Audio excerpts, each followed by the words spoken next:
The Joint Technical Committee, made up of officials from the Ghana Boundary Commission and the Land Boundary Commission of Togo, is beginning a 3-week exercise today along the international boundary line between the two countries. Speaking at the Joint Ghana-Togo Community Sensitization Program at Agotime in the Volta region, the National Coordinator of the Ghana Boundary Commission, Major General Emmanuel Kotie, said the exercise is important to prevent disputes over land boundaries. He is urging residents to cooperate with the team that will be engaged in the Re-Affirmation exercise. Maxwell Agbagba has more.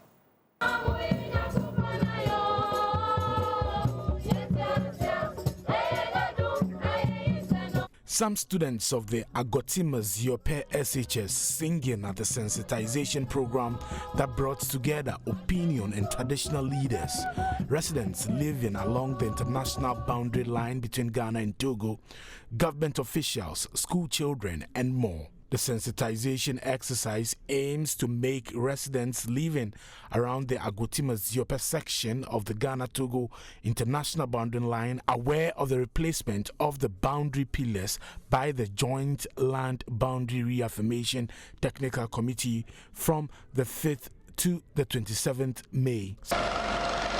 Speaking at the program, the National Coordinator of the Ghana Boundary Commission, Major General Emmanuel Kotie, urged residents to cooperate with the team for a successful exercise.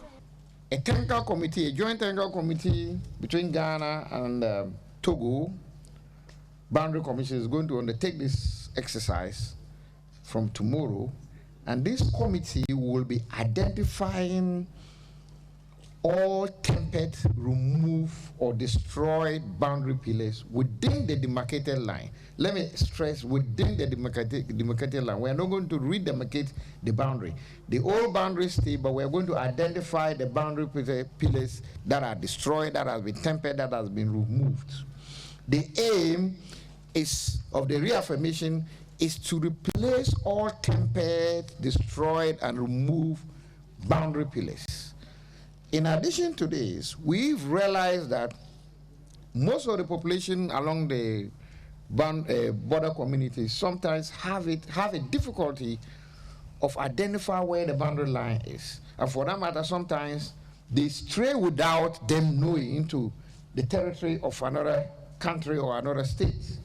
And for that matter, we'll be discussing with our counterparts from Togo to introduce additional pillars, which will be called intermediary pillars, border crossing pillars, and monumental pillars along towns, so that it will be very easy for the population living along, or the communities living along the boundaries, to identify the boundary line and also to help us protect the boundary line.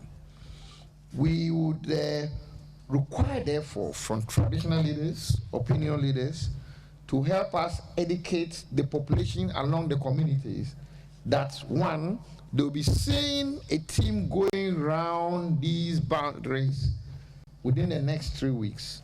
They should cooperate with them, they should give them the necessary support, they should give them the necessary information that they require, and that we are redefining the boundaries by reaffirming to replace boundary pillars, but that we are not redemarcating the boundary pillar, and that is a very important point.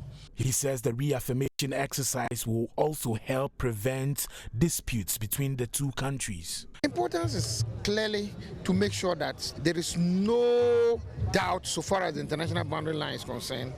Secondly, to ensure that the disputes don't arise out of minor disagreements on the boundary demarcations between the two countries.